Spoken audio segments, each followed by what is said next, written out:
Hey guys, Dave here, again with another exciting episode of El Jardín Perdido. Today we're gonna do some grafts. I've done a lot in the past. I've had some take, lots fail. But this grapefruit tree behind me, which you've probably seen in previous videos, we're going to put on a Persian lime. And this is the mandarin that I did a few weeks ago. It's taken off great. I've got a few more blood orange, lime I grew from seeds, are just a few days old, but there's some buds trying to push out there, and I'll give you guys an update on that at some point.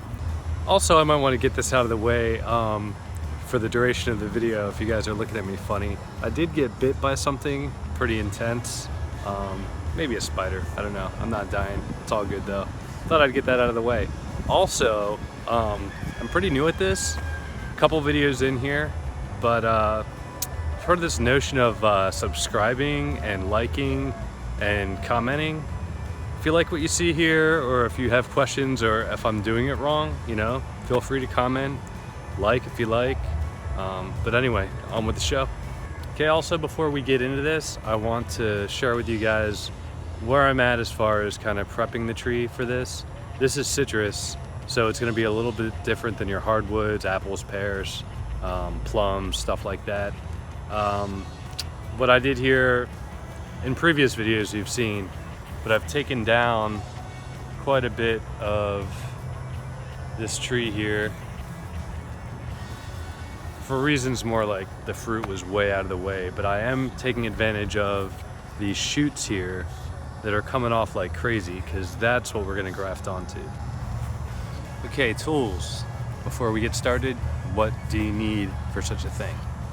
I've got some pruners here, a Sharpie, because it's very important to label things. I've started many of seeds, even done some grafts, and didn't really pay attention to what I was doing, and I don't even know what I'm dealing with at this point. Grafting tape. I believe I got this on Amazon for a couple of bucks. Very helpful. I've got this grafting knife. It's, you know, you could use a Swiss Army knife. People have even used razor blades. Something really sharp. This is really nice. It has a blunt edge here, where technically you could tap it if you wanted to with a hammer or something. My implementation, you know, I just need to put a little pressure on there, which I'll show you guys in a minute, so it's very handy. Also, order online for under 10 bucks. I'm probably not going to use this, but if I had a sturdier tree, these are really delicate shoots here. If I had a sturdier tree, I'd probably wrap it up with this a few times. Rubbing alcohol. You want to disinfect your trees, especially if you're grafting different types of trees, especially citrus. I don't have any problems with my citrus trees, but there have been some outbreaks of different diseases and stuff that are insanely contagious. So just to be safe, especially when I'm bringing in foreign budwood and stuff like that, you never know. Also, pretty importantly, budwood. People refer to this as different things, scion wood, whatever. I may or may not have acquired this from accidentally brushing across a Persian lime tree at Home Depot and having it perfectly snap off at almost the exact size I needed. But hey, you know. All right, so I have a lot of these shoots to choose from here. Some of which are a little frail, and also part of it is where I want the lime to grow from this pretty significantly large tree. I have a few things going on up here, so I'm probably gonna come out in this vicinity. And also, very important, it is based on your bud or scion wood. It has to be thicker in diameter than what you're working with here. And that'll come up later, I'll tell you why. But as far as what we have to work with, I'm thinking this guy. So we're gonna get it prepped. This is where the alcohol comes in. I have my pruners right here, and we are just going to dab it on some paper towel.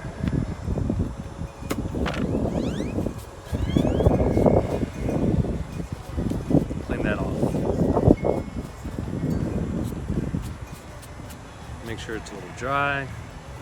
Alcohol dries very quickly, and let's get into it. First, you're going to take off all the leaves. Next, any of these accompanying shoots that are going to get in my way or be too much, I'm going to go ahead and take care of those. And to be honest, they're so young, you can just snap them right off.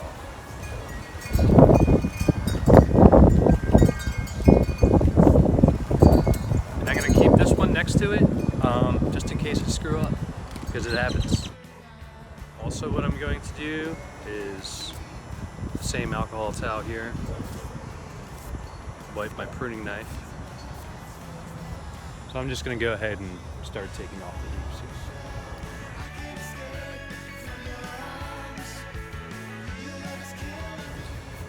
here. Okay, so preparing the budwood. Some important key factors here.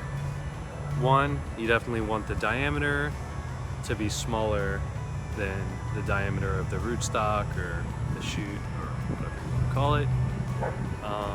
So here's what we're going to do. I'm going to save this one in case I screw up. It has happened.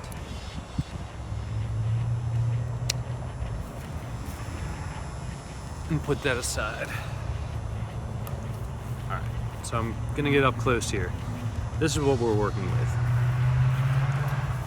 These small buds are where the branch is going to take off from. My rule of thumb, very important here. My rule of thumb is that you leave, that's what I mean about screwing up. These aren't that sharp. I just cut right above the first bud. My rule of thumb is to leave 2 buds, possibly 3, if you're working with something very vigorous. And then you're going to use the bottom portion here.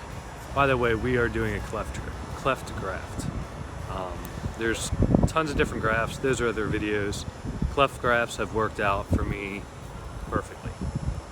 So we're gonna go 2 buds here, and then I'll walk you through this.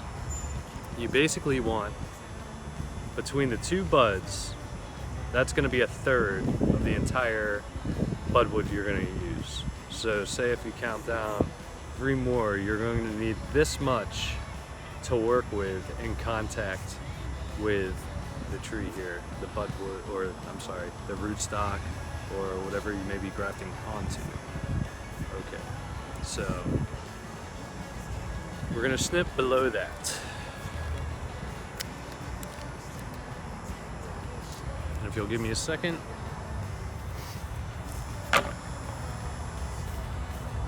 Okay, now the tape. This is where the tape comes in. This is how I do things. A nice clean piece here. A little bit goes a long way. And this stuff's really nice because it'll seal in all the moisture, which is very important for propagation. And it sticks to itself. So, we're coming a little closer here.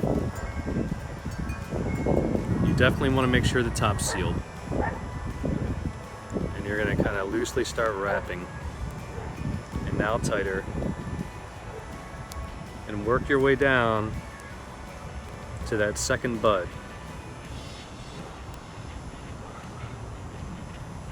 I'm overlapping here and just going nice and tight. We've covered that second bud. I'm going to put a little more tension on it as I wrap it. Go up a little bit just to make sure there's no air or water coming in or out. And voila. Now, we need to make our wedge, which will slide into the chute here. So to do that,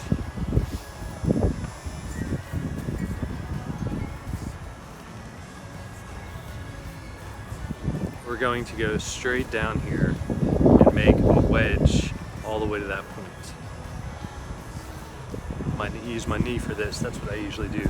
Some of these professional grafters who do like 1,000 grafts a day, they work at nurseries, they'll just whoosh, whoosh, you know, they're pros, that's cool. Me, I want to make sure it's done right, and I'm not a pro.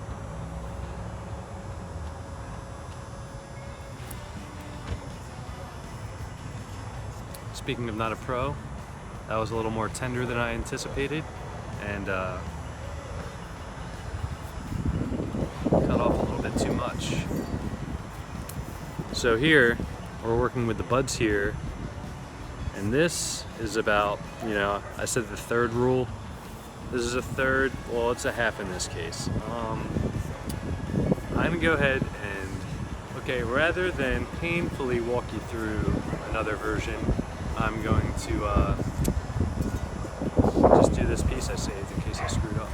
Okay, so this is done right. You really don't want to touch this because of the oil on your hands. But if you see here, we have a third, 2/3, and this is nice and slender, and it'll slip right in there. Okay, so the next part. We have the shoot we're working with right here. What we want to do is roughly measure how far we'll have to go in and just clip right there. Now with the pruning knife, I'm looking at the slight curve on here, the slight curve here to determine how I'm going to wedge this in.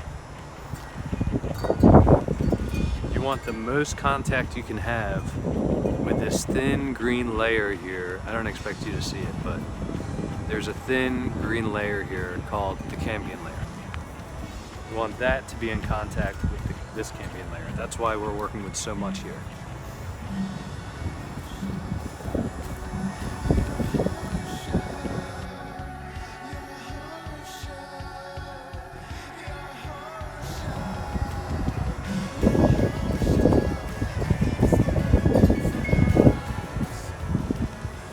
Alright, speaking of screwing up, this is very fragile, and I had taken that down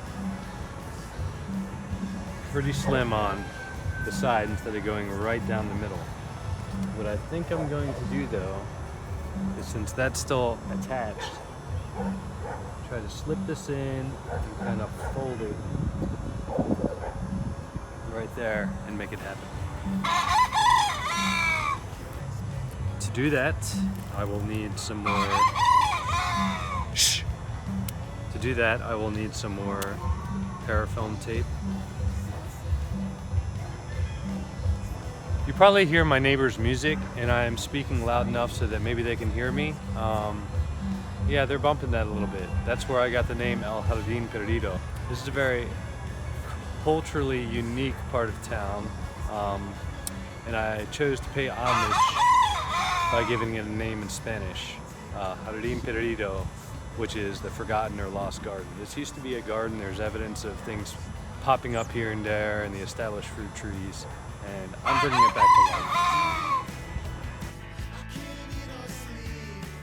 Okay, so I try to make do with that, and I don't like where it's going, because why am I going to waste my time on this graft when I can't ensure that it will take, which I can anyway, but I may as well try to increase my percentage.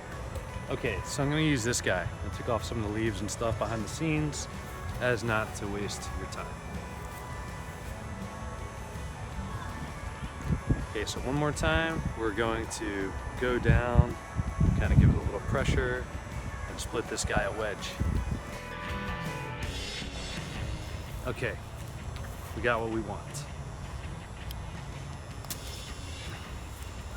Now I'll slip this in. Make sure that at least one of these sides, because this diameter is slightly smaller than this diameter, at least the sides are touching the side here. And like I said before, on this one I'm going to follow the contour as closely as possible. And from there we're going to just start wrapping from here all the way up, just like we did.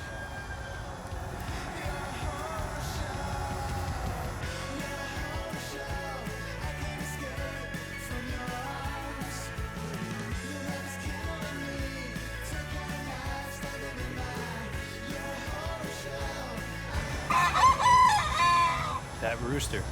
And what I'm doing as I go up is I'm trying to make it as tight as possible to ensure that the moisture is retained within, no precipitation from out is coming in, no air is coming in, nothing that could possibly pass a disease to this, so it can heal nicely. So we are wrapped all the way up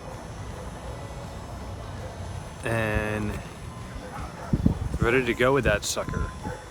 I will be sure to label it and keep an eye on it. Right now we have an overcast, which is perfect to do this. If I did this in the heat of the summer, this little guy would just burn over because the sun is way too intense for that. In that case, you could cut the tips off of a paper bag and put it on there. You cut the tips for a little bit of ventilation, a little bit of sunlight, but you really don't want this in direct sunlight. Also, I have some foliage here that will kind of shade that out. All right, so this concludes the episode on how to graft a tree, specifically a citrus tree. Let me know what you guys think. Comments below, like, subscribe if you thought this was helpful. I'll definitely be doing more videos like this. I have a few in the past too. Kind of getting on a roll here and I like it. Well, that'll be it guys for me, but thanks for tuning in. All right.